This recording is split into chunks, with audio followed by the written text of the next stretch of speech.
we have seen that this is a number line representing whole numbers.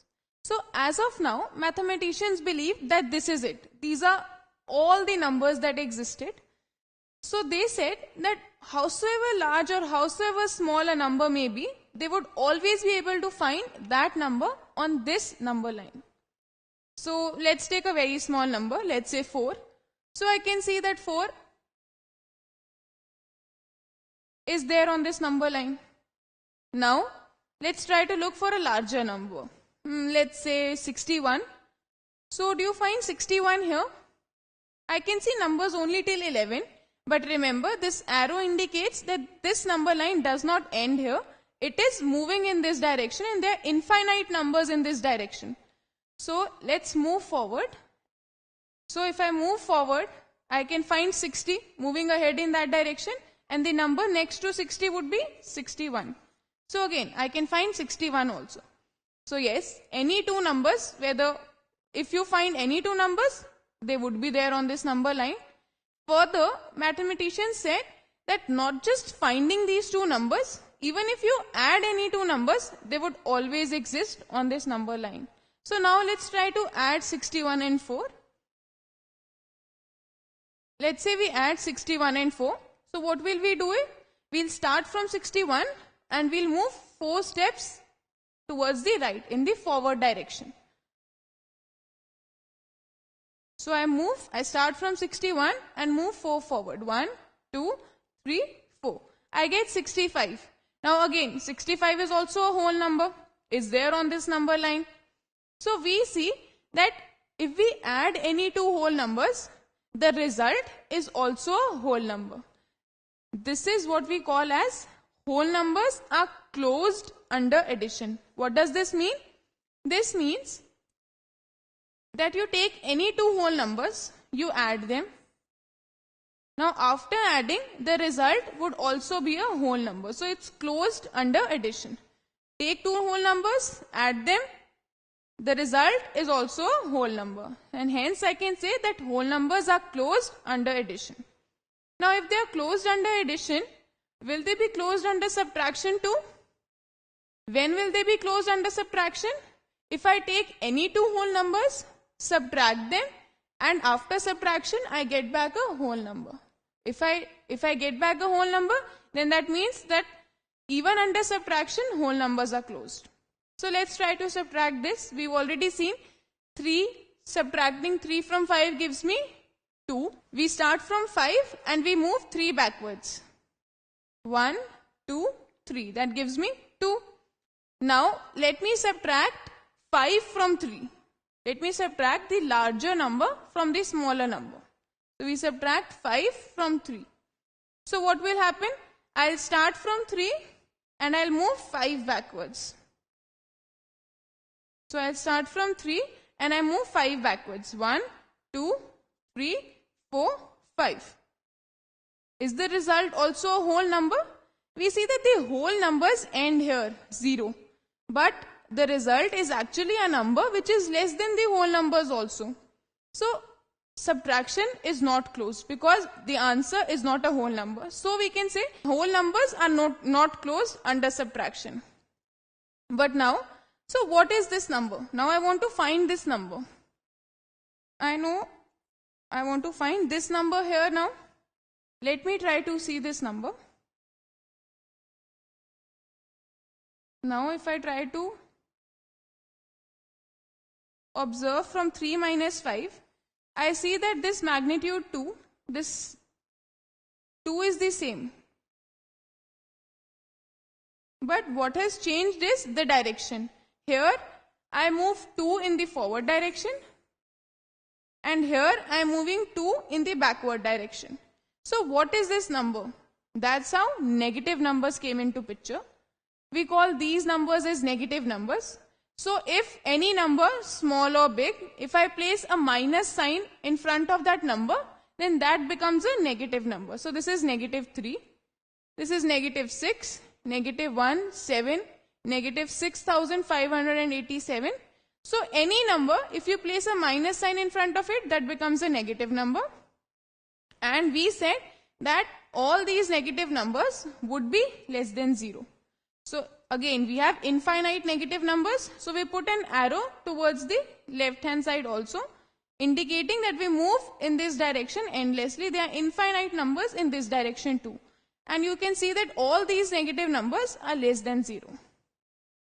So that's how negative numbers came into picture. And with negative numbers, so I had whole numbers, now I added negative numbers. With these negative numbers added to the whole numbers, I get a set called integers. I get a collection of numbers which I call as integers.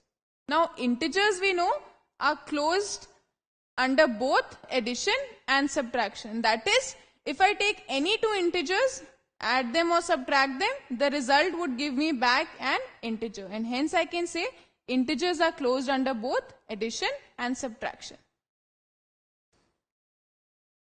So now, can you answer this question? Whole numbers are closed under only addition, only subtraction, both of them, or neither of these? We had seen that whole numbers were closed under addition. So this is true. They are closed under addition. What about subtraction? Well, since they were not closed under subtraction, that is how we got negative numbers. So they were not closed under subtraction. So the other two options are rejected.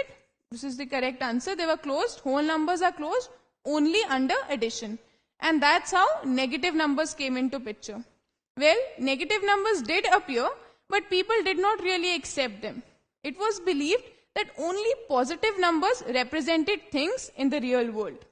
It was very hard for people to accept a negative number as a counting number. You would not say I have -3 things or -3 things. It was really hard for people to digest negative numbers as counting numbers. But gradually they accepted these numbers. In fact, till the 18th century, mathematicians refused to accept negative numbers. So now let us see how these negative numbers came into acceptance. Let me give you an example so that you appreciate the negative numbers, their importance and need more. Let me see. So let's say these are the two buildings here. There are two buildings here. Building 1, building 2. Mukesh lives here in building 1, and you can see that, let's say Suresh lives in building 2. So you have these two buildings. Building 2 has an underground floor also. Let us say that by this time people did not accept negative numbers. So they did not accept negative numbers. Now both these people, Mukesh and Suresh, they call a pizza shop and order a pizza. And they ask for home delivery. So since both these people here, they did not accept negative numbers, we can say that the lowest number would be 0, since there is no negative number. So they call this, the floor at the bottom, the lowest floor, as 0. Then above it, first floor and second floor. Similarly, in this second building, there was a floor underground also. So this becomes the lowest floor, and hence this was called 0. Then floor above it, floor 1 and 2. So both of them called the pizza shop and asked for delivery in their respective buildings, but on the same floor. Floor 2 in this building, floor 2 in this building also. So the delivery boy goes to the building 1 first, and he wants to deliver this pizza to Mukesh on the second floor. So he goes to floor 1 first. Then he goes to floor 2, finds the address, he finds Mukesh, delivers the pizza there.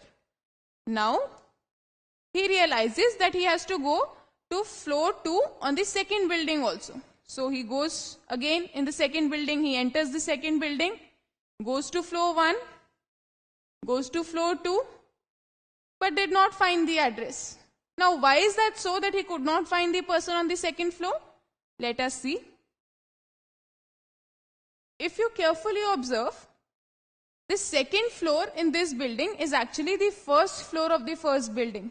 The delivery boy did not know that there was one floor which was underground. So, likewise, we can have another building also which has 2 floors underground.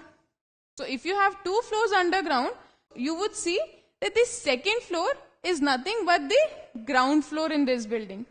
So this would create a lot of confusion. Now think of that delivery boy.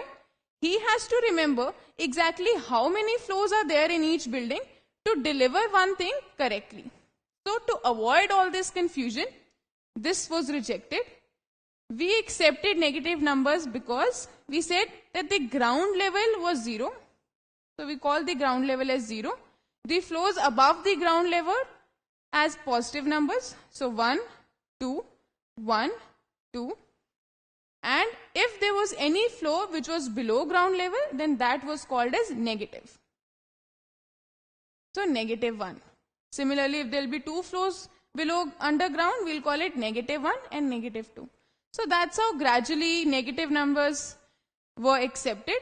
Now today we use negative numbers for temperature too. If it gets too cold and the temperature falls below 0, we say it's negative -1, negative 1, again -2 or negative 2. So we talk about temperature too in negative numbers now.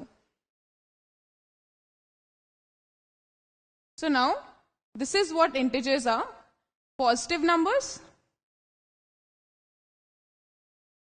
some positive numbers which are numbers towards the right of the 0. Numbers towards the left of the 0 are negative numbers, and 0 is neither positive nor negative. So integer includes 0, positive numbers, negative numbers. And this collection of all these numbers, the set of integers, is represented by the capital letter I. You can also represent this by a capital letter Z. So Z or I both can be used to represent this set which has infinite numbers in both the directions. Infinite positive numbers, infinite negative numbers. So this is how you represent integers on a number line.